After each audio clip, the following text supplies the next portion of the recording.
that may end up being part of your homework assignment. So pay attention to details.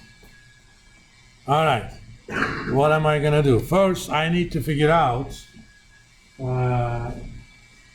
how many rows and columns are there in that range, okay? If that range has only one column, I don't want that. So let's declare some of our local stuff. C rows, let's call it n rows as integer.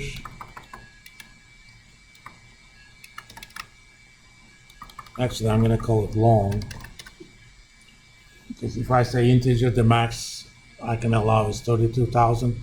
Maybe the user will use it for more than that. Long allows up to 2 billion plus. Dim and calls as long. So let's find out. N rows equals I flows.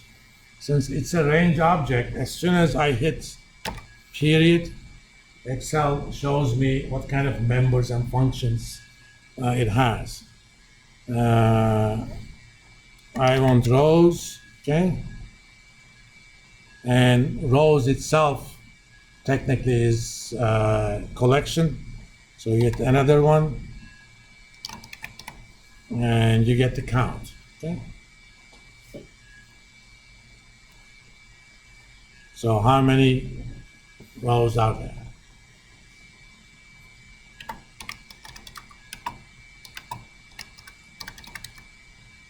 Dot columns dot count. First of all,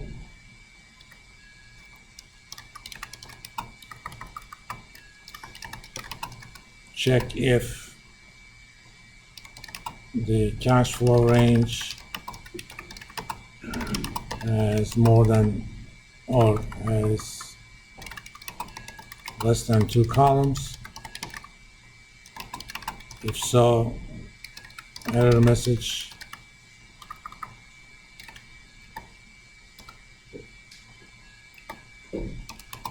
If n calls is less than 2, then I'm not going to show any message in the screen. Don't do that with functions. You can do it with subs. I'm going to say PV cash flows equals negative 99,000 or 99,999. That's my error code for having 1 or 0 columns. And exit function.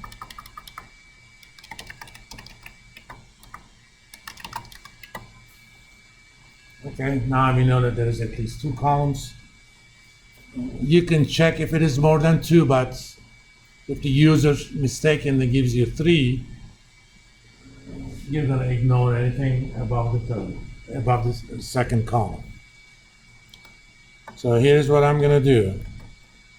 Oh, I also need a placeholder. Dim icon. No, let's call it iPerry.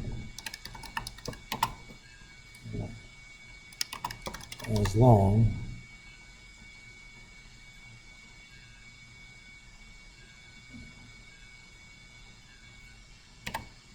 that way I give homage to one of my crushes back in college. Her name is iPerry. It literally means fairy of the moon. I means moon, Perry is fairy.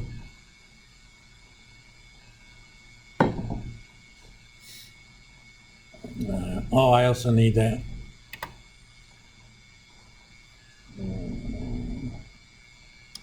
dim IPV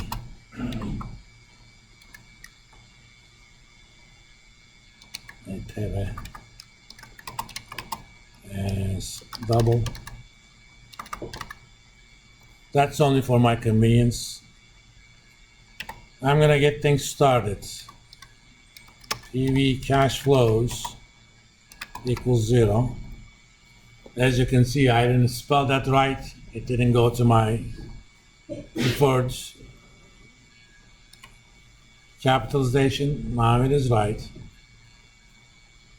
So here, initialize the PV summation.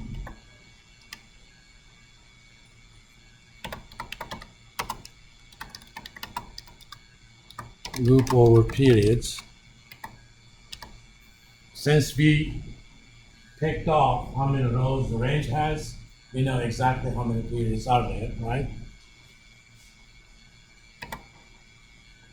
So I'm going to do for IPERI equals 1 to n rows. So I'm going to tell you to do something, and you're going to do that for every single one of those periods, starting with 1 and ending at n row. And we always finish this with next IPERI.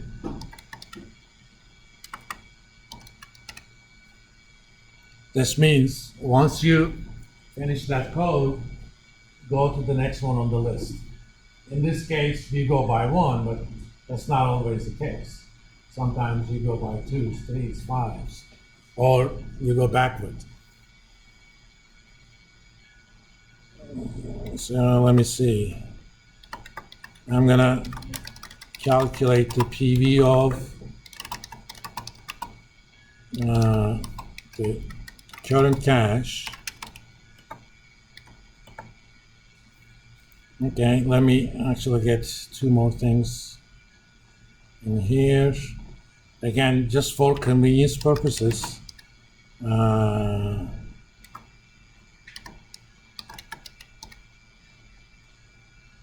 gonna call that JPERI as long, dim JCache as double.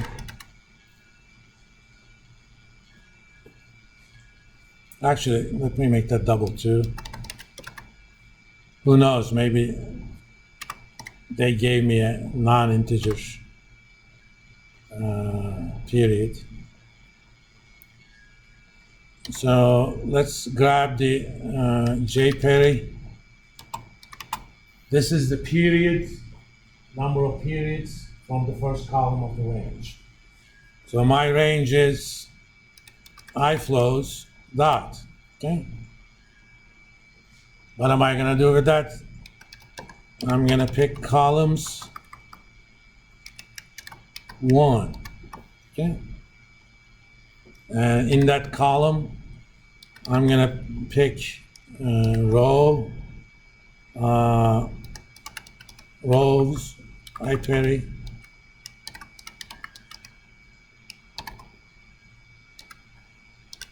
dot value. You could have also said cells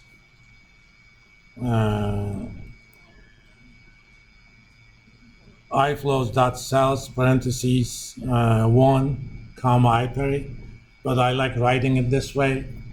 It's kind of a more explicit reference to what I'm doing. JCache iflows dot columns. I know that's in the second column. Rows IPERI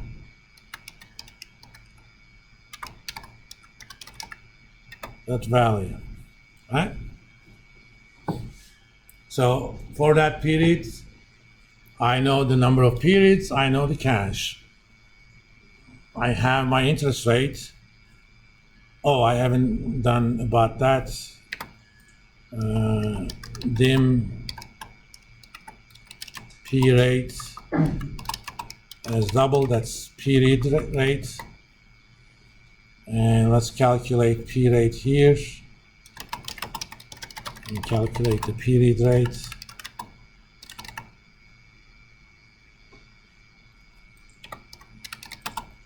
We know that's the interest rate divided by IFRIC. All right? All I have to do is calculate my PV, that's my IPV. Take my cash,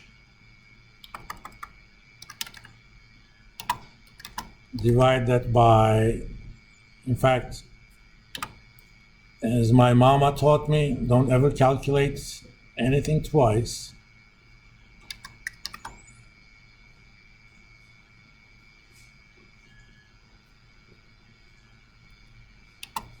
Because I'm going to use 1 plus the period rate. P rate raised to the power